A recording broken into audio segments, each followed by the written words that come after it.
गोंदिया जिले के नवनियुक्त पालक मंत्री इंद्रनील नाइक का गोंदिया दौरे के दौरान राष्ट्रवादी कांग्रेस पार्टी अजित पवार गुट के कार्यालय में भव्य सत्कार किया गया।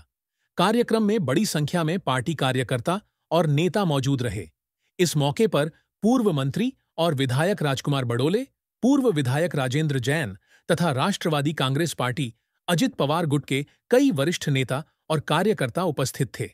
पालक मंत्री इंद्रनील नाइक ने कार्यकर्ताओं को संबोधित करते हुए कहा कि वे हर 15 दिन में गोंदिया जिले का दौरा करेंगे और जनता की समस्याओं को सुनकर उनका समाधान करेंगे। ऐसी जानकारी उन्होंने दी। मैं हर 15 दिन में जिले का दौरा करूंगा और जो भी जनता की समस्याएं हैं उन्हें प्राथमिकता से सुलझाने का प्रयास करूंगा। प्रफुल्ल पटेल ने जो भरोसा मुझ पर जताया है उस पर खरा उतरूंगा।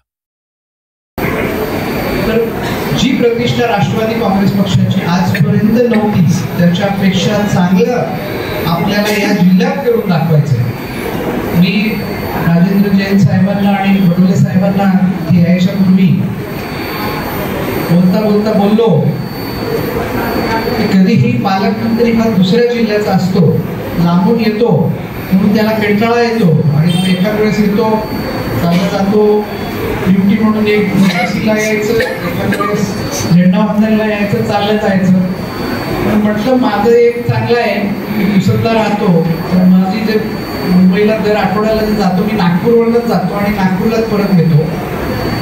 15 दिवसाला एकदा इथे जर आलो आणि अधिकाऱ्यांना जर टाईट केलं इथे दर 15 दिवसाला, तर मला नाही वाटत कोणाची हिंमत असेल की राष्ट्रवादी काँग्रेस सोडून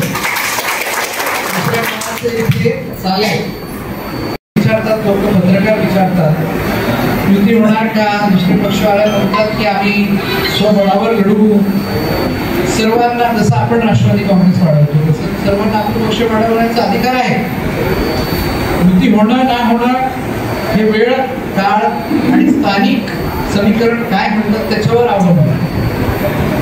पण युती होते नाही होत त्याच्यासाठी आपण आपला पक्ष वाढवणं थोडी थांबणार आहे। आपली पण तयारी स्वबळाची पूर्णपणे असायलाच पाहिजे।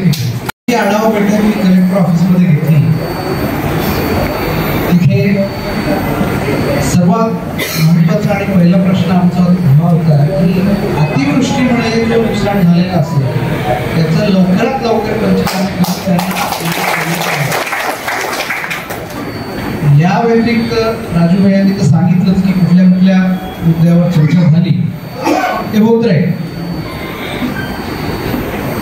पालकमंत्री म्हणून मी आपल्याला एवढं शब्द देतो, इथे पहिले काय होत होतं मला माहित नाही, पण मी जोपर्यंत पालकमंत्री आहे तोपर्यंत जे प्रफुल्ल भाई म्हणेल तेच होणार एवढं मी आपल्याला। इस दौरान उन्होंने आगामी स्थानीय स्वराज संस्थाओं के चुनावों में पार्टी को स्वबल पर लड़ने की तैयारी करने के निर्देश भी दिए। गोंदिया में पालक मंत्री के इस दौरे से कार्यकर्ताओं में नया उत्साह और जोश देखने को मिला। पालक मंत्री इंद्रनील नाइक ने गोंदिया जिले के विकास को लेकर कई योजनाओं पर जल्द ही काम शुरू करने का भरोसा भी दिलाया है।